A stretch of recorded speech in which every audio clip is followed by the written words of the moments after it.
So my demonstration for tonight is a really quick demonstration, but it's something that was asked, I think this past week on the Tuesday show. Someone asked about, so some bags like this Clydebank tote have zipper tails at the end. So let me unzip the bag and show you what I mean by the zipper tail.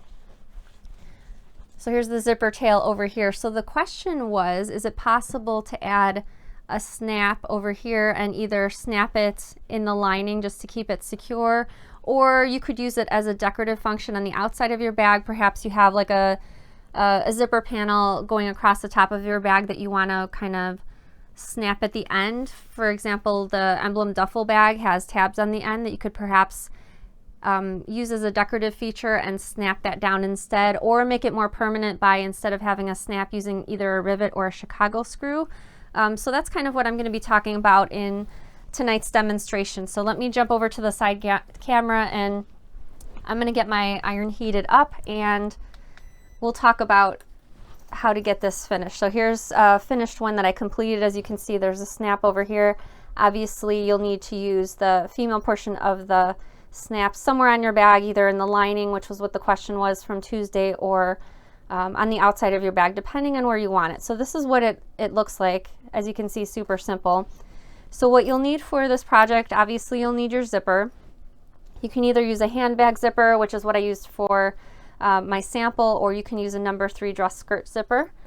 And you'll need 2 pieces of fabric. So I cut each piece of fabric 6 inches by 2 inches, and it finishes with this small little square. If you'd like to have a longer tab as part of your modification, obviously you'll cut that longer, but I cut my 2 pieces 6 inches by 2 inches, and I cut a piece of Shapeflex and then the fabric that I wanted to use. So go ahead and you'll fuse that fabric to the interfacing, and this is the resulting piece. So we're going to start off by flipping to the wrong side, and I'm going to draw a line to the inside of each of the long edges by 1/4 inch. So I'm going to use those 2 lines to press toward the wrong side of the fabric, or if you have a hot ruler, you can just use your hot ruler, and instead of marking the lines, you can just go ahead and press those straight off. So I'm going to press the lines toward the wrong side at the line. And then after I do that, I'm going to press kind of like double fold bias tape, or kind of like how we do most of the straps. So I'm going to press it in half so that the short ends meet.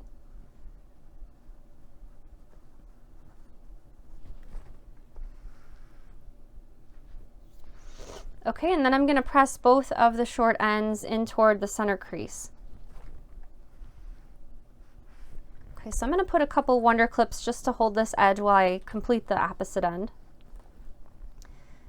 And then I'm also going to fold this end toward the center crease. Okay, so I'm going to repress everything, and then by doing that, all of the raw edges will be enclosed. So I'm just going to go ahead and hold it in place for a second with the wonder clips.